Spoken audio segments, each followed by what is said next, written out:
Welcome. We'll call this episode 11 of the Athletic Philosopher Podcast. I am your host, Dr. Jordan Goldstein. Some call me a prof. Some call me the tribal prof. You can just call me that philosopher guy who talks about sports. I got a real special episode for everybody today. It's a topic that is close to my heart and one that my family actively participates in and that we just did again this past week. And so I want to share a few reflections, but also give you guys a little bit of a history lesson into one of the greatest sporting legends I believe the world has ever seen. And certainly when I think about Canadian sporting heroes, by far and away the greatest that we have ever produced. So without bearing the lead too much, I want to talk today about the Terry Fox run. And effectively what we have in Canada here is like Terry Fox month. All throughout September, and it's a way for us to memorialize, imitate, and celebrate the legacy of Terry Fox, who ran what we call the Marathon of Hope. Now, if you're unfamiliar with Terry Fox, I'll give a brief historical description in just a second, but what I do really want to talk about today is watching my daughter do her third Terry Fox run this year at her school. She's now in grade 1, and I would say for the very first time, even though this was, her third experience, with the Terry Fox Assembly and the Terry Fox Run and the Terry Fox sort of donation drive, I really saw her embodying the spirit of Terry Fox and really just sort of lit a beautiful fire in my heart, and that's something that I want to share with you guys today. So first off, Terry Fox. Who is this guy? If you're not already Googling him, if you don't know who he is, please pause. Do so now so that you can truly feel the weight of his incredible story. This was one of my favorite lectures that I used to give when I was a sport history and philosophy prof at university. My particular specialty was Canadian sport nationalism and the use of, we'll say, symbols, totems, physical objects to wed Canadians to a particular ideal of sporting nationalism that became grafted onto Canada's national identity.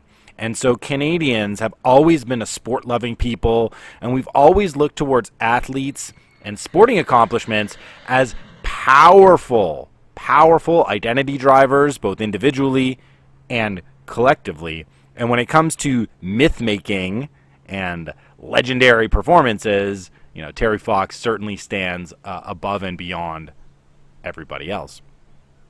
So who is Terry Fox? Terry Fox was an unknown Canadian teenager. He was a sporty kid. He aspired to become a gym teacher, and he was off to university, as an optimistic, fresh-faced young man in 1979 when he started to get some pain behind his left knee, or his right knee, pardon me. And after some tests, it was discovered that he had an aggressive form of cancer. He needed to have his right leg amputated above the knee. And he spent months and months in a children's cancer ward rehabilitating. And it was in this cancer ward that Terry Fox, kind of on his own, decided to do something crazy. He decided that he needed to raise awareness for the fact that there were these children struggling, fighting, grinding through debilitating surgeries, rehab, chemotherapy, and that he, luckily, was able to get his cancer under remission, and all he had to give up was his right leg. But for some kids who were much younger than he was, he knew they'd never leave that ward, and he was determined to do something. Now, before I tell you that crazy thing that Terry determined to do, I want to read you a quote from Terry himself that gives you a sense of his mindset and his heart about this. So I'm quoting Terry Fox right now. This is a 20-year-old kid. I soon realized that would only be half my quest.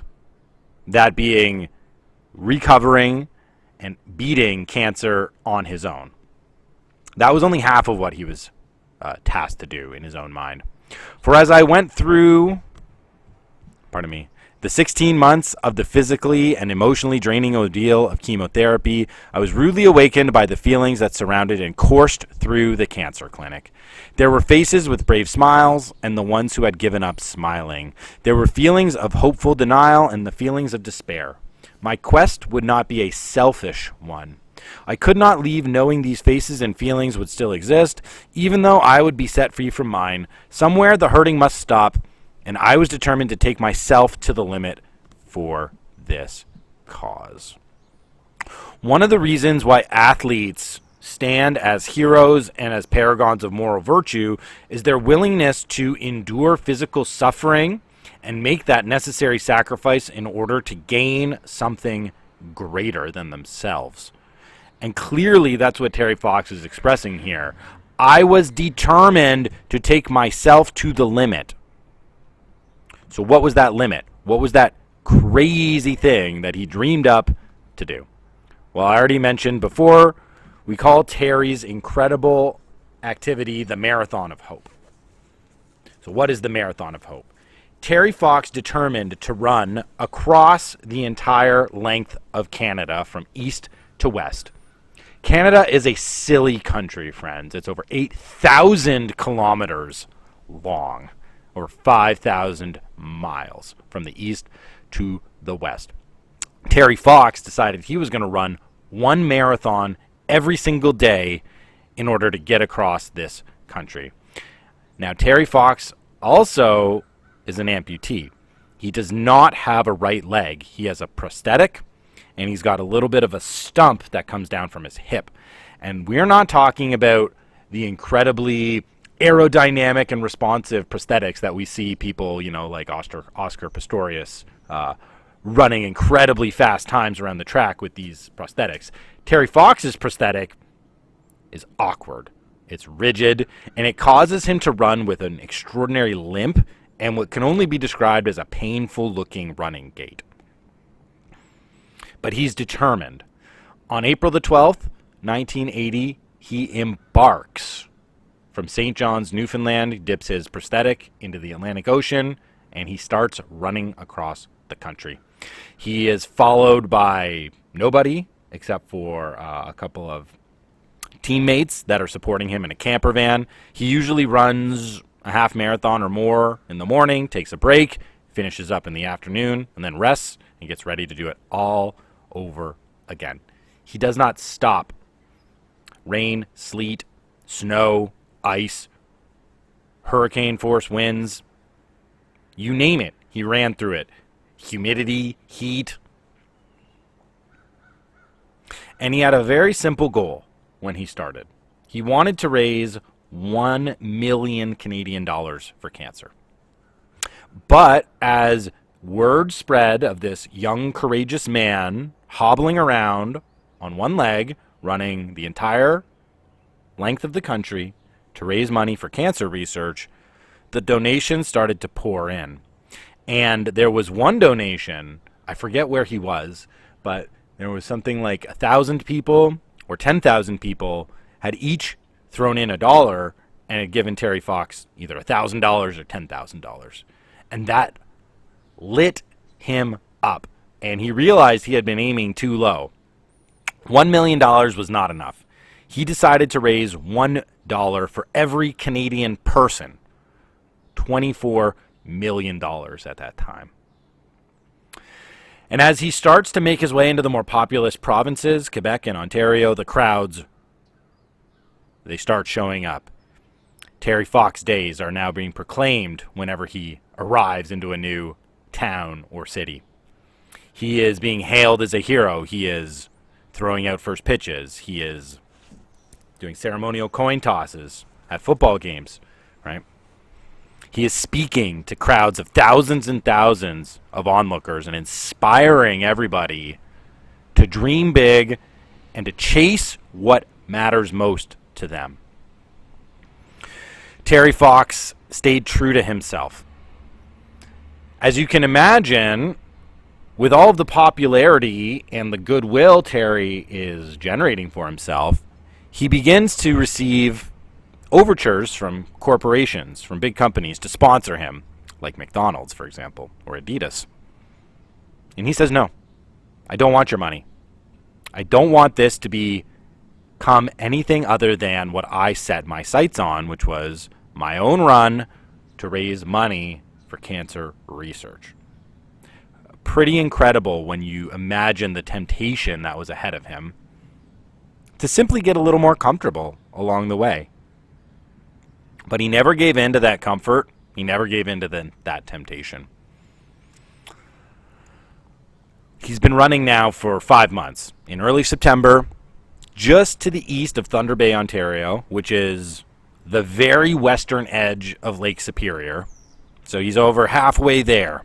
He's run 5,373 kilometers. He's been running for 143 days straight, 143 marathons in a row. And he had already surpassed his initial goal of raising $1 million. He had raised $1.7 million. But he started to have severe pains in his chest. He could not continue. And upon some initial tests, it was discovered that the cancer was back, and it had spread into his lungs, and it was aggressive. He went into the hospital and did not come out. Now, when I talk about inspiring an entire country, here's just a few of the things that Terry Fox was able to achieve as a young 21-year-old man. He was the youngest person ever to receive the Order of Canada, which is the highest civilian honor that anybody in our country can achieve. He won the Lou Marsh Trophy in 1980 as Canada's Athlete of the Year, and that's going up against the Olympic champions, the best professional players, and this is just some amateur guy who's running incredibly slow, but just not stopping. He also won Newsmaker of the Year in Canada for both 1980 and 1981. Now, I mentioned that Terry Fox did not get out of the hospital after he went in September of 1980.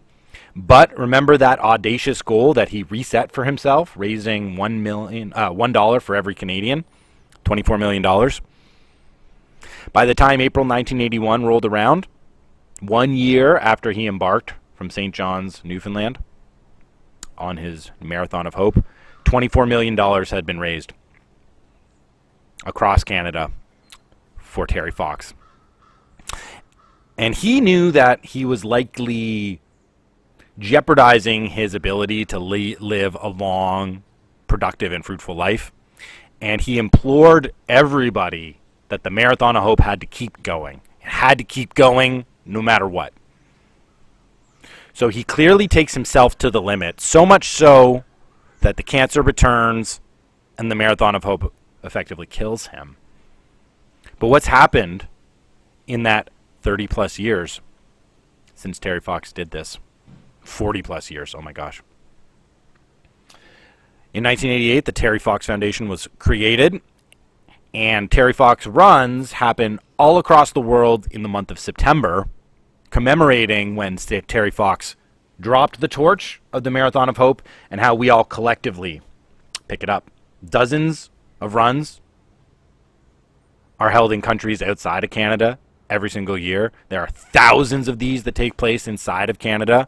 Every school, every community, every town, every city, every village has a Terry Fox run. And the Terry Fox run, sort of loosely organized by the Terry Fox Foundation, is a one-of-a-kind. It's the only charity run that still does not have corporate sponsors. It's always a 5K, and it doesn't matter how you do it. You can walk, you can run. I know people that have rollerbladed, that have taken bikes, that have wheelchaired, that have simulated Terry Fox's prosthetic. It's not about fast. It's not about fun. It's about doing it with Terry. It's about sharing along with his struggle and his sacrifice to help realize, right, the transcendence that he aimed at, which was moving beyond his body in order to inspire people to help out others who were in need. It's an amazing story, and one that always brings about all the right feels when we're thinking about sports, why we should practice them, and where we should ultimately aim them to get the most benefit out of them. You know, Terry Fox is this larger-than-life figure in Canada. And for so many people who get statues, who get schools and buildings and streets named after them, there's a lot of people that might look and say, why'd you choose that one? There's division. There's conflict.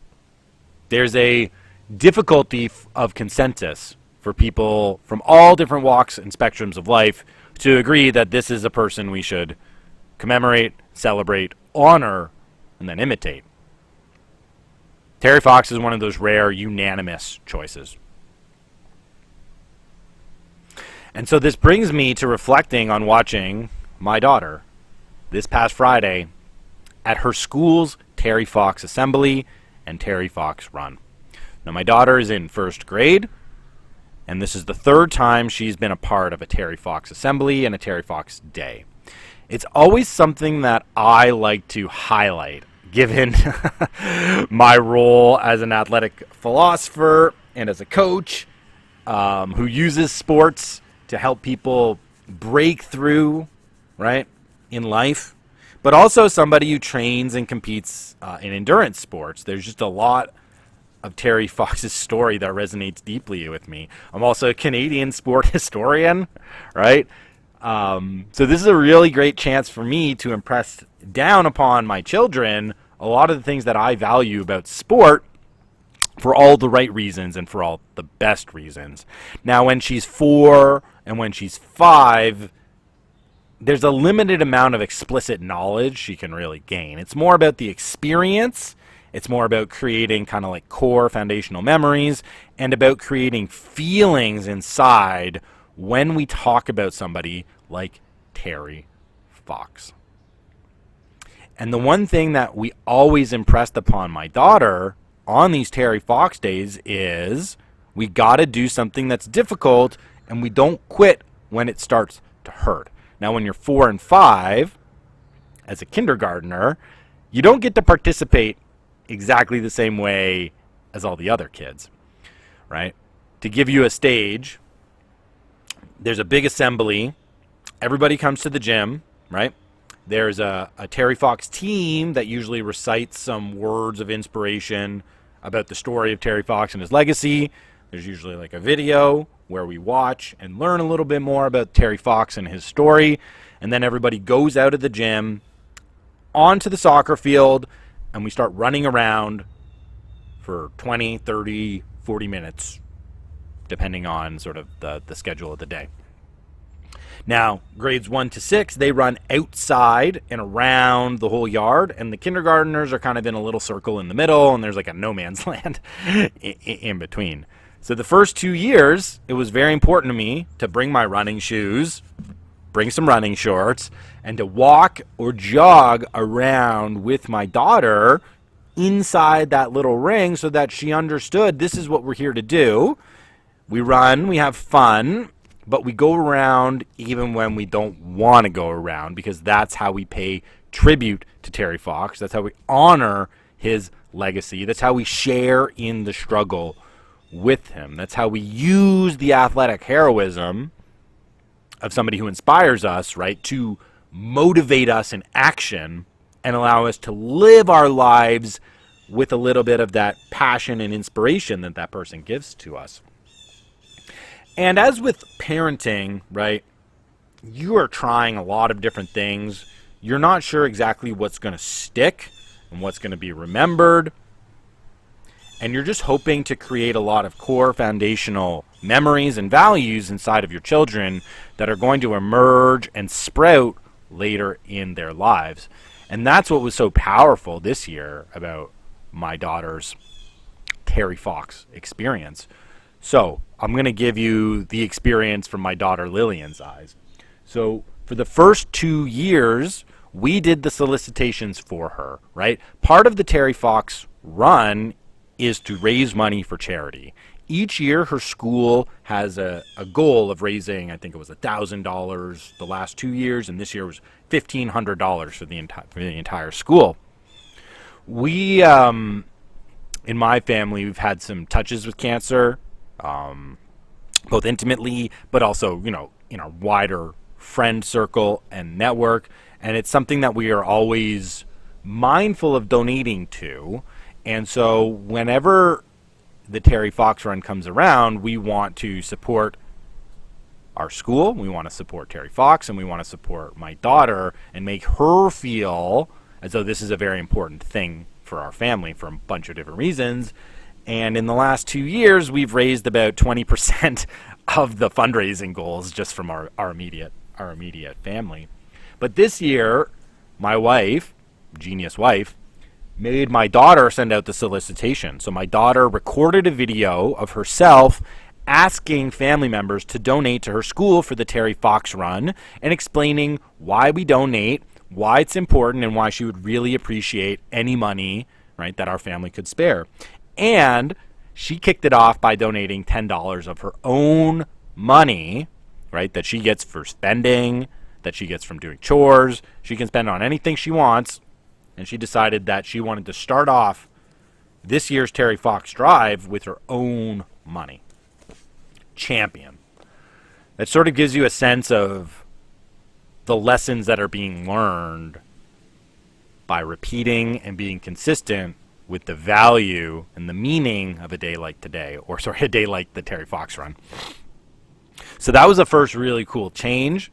And then on her own, we didn't even know this, but she volunteered to be part of the Terry Fox team. So that's the team of grade 1, 2, 3, 4, 5, 6 students, right, who organize that presentation of Terry Fox's story and his inspiration and his legacy, and then they're the ones that go out and lead the very first lap for all of the other students, along with the cross-country team. So my daughter knows how important Terry Fox is. She knows how important sports are in terms of character development and growth because we put her in a bunch of different sports and we talk to her about overcoming physical pain, overcoming fear, about showing up and growing and learning through the process, about becoming courageous and brave and strong. And we didn't tell her to go and volunteer for the Terry Fox team. She wanted to do it on her own. And we were so proud of her. So I was watching my 2-year-old son on Friday. It was Dad and Sunday. So I took him to go and watch the assembly. I took him to go and see his sister. So his sister is up on the stage. She's holding one of the letters of Terry Fox's name, shouting out, she was holding the E, so E for extraordinary. And then one of the older kids read some stats about what made Terry Fox extraordinary, something like running 5,300 kilometers in 143 days, 143 marathons in a row. Savage.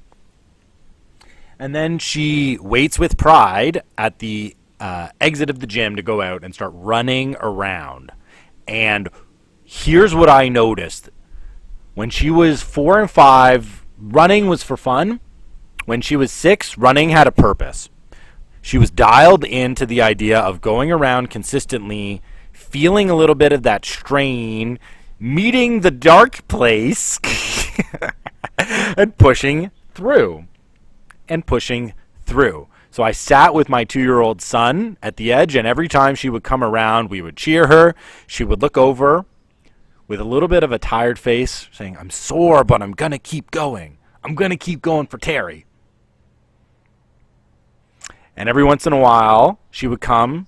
She would stop. She'd get a drink of water. She'd say, "I'm really tired, but I don't want to quit. I don't want to stop. I want to keep going. I want to make a difference." And in her mind, it was something like every time I go around the lap of the field, I'm going to be raising $10 for the Terry Fox run, which wasn't exactly true, but I wasn't going to stop her. So her and her friends, right? We got to keep going around. We have to keep running. We have to keep trying. It doesn't matter if we're hurt. Terry was hurt, and he kept going. So we're going to keep going. These are 6-year-old girls. You want to talk about goosebumps? You want to talk about extracting out the real value and the deep meaning of an activity so simple like running. They were showing it to me. They were embodying all of the best virtues, all the best qualities, all the best character traits. Because somebody like Terry Fox determined on his own to do something crazy that everybody else would have thought, why? There's other ways to do it, Terry. You don't have to sacrifice yourself in order to make a point. But that's not what was in Terry Fox's heart, now was it? Somehow the hurting must stop. And if he had to take himself out in order for other people to pick up the torch, well, so be it. And every time my daughter and her friends came around on that lap, we're going to do one more. We're going to do one more. That's exactly what Terry Fox would have hoped to have accomplished. In the young and in the old and everybody in between, he wanted people to simply believe that they could keep going. That if you determine to do something great and you take on the struggle and the sacrifice willingly with an open heart and a courageous spirit, then the pain in the body doesn't matter. It doesn't mean anything, because you're ennobling people's spirits to rise above limitations, obstacles, adversity, discomfort, fear, and allowing them to transcend.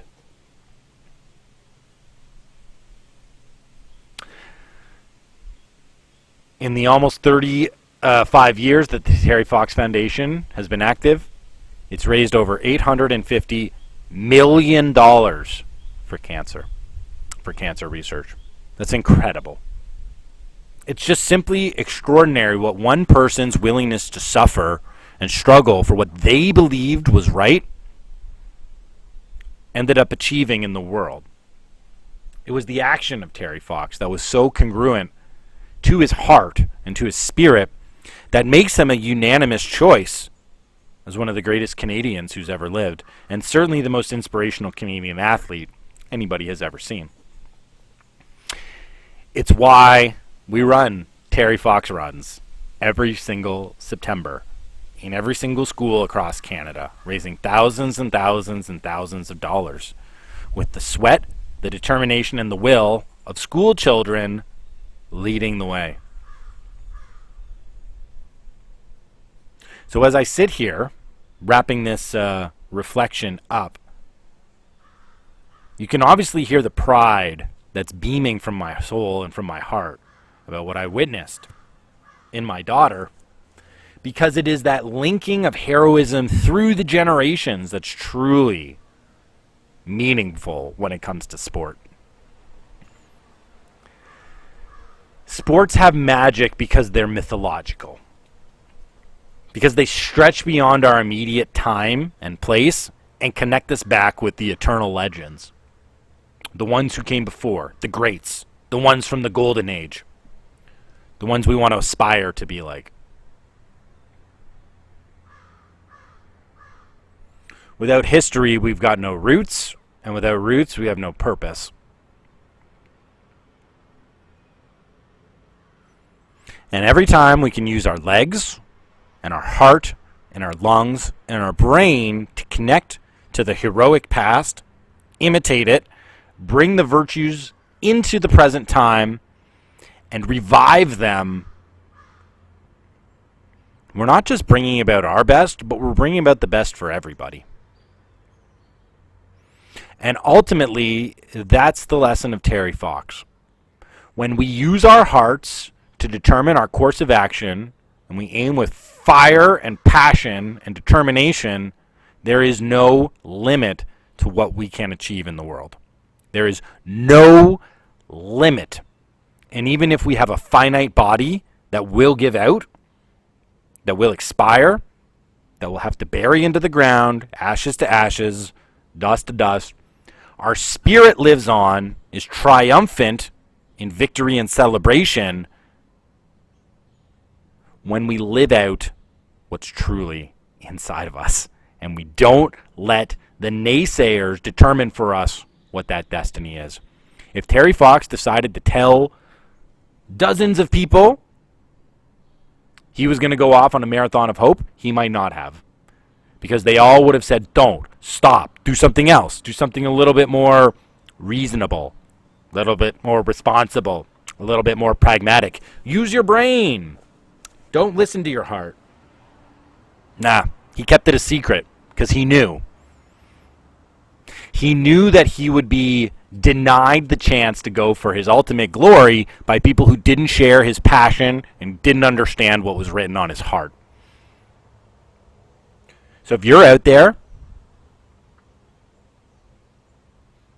and your brain starts getting in the way, telling you that big thing, that deep down desire, that passion, taking control of your destiny, and trying to change the world in the most important and impactful way possible to spread love, joy, and hope, Terry Fox is your example. Terry Fox is an example for me. Terry Fox is a model for my daughter.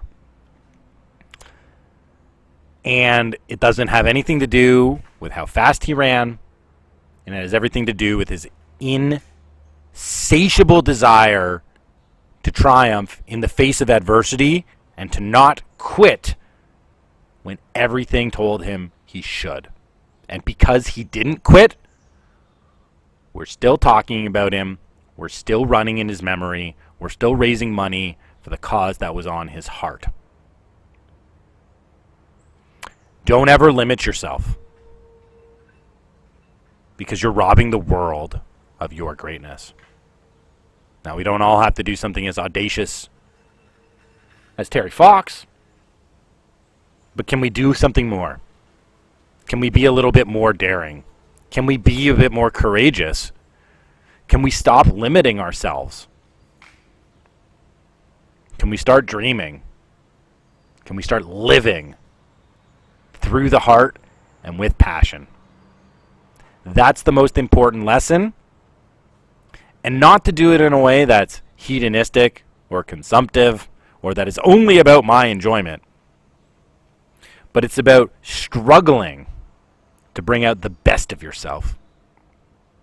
That's what I saw in my daughter, and that's what fires me up to keep making podcasts like this, to keep reading, writing, exploring, and searching about the true nature, the deepest meaning, the ultimate value of sport, and how we can make it real in our lives to not only become heroes in our own story, but heroes for other people to start living out their own heroic journeys.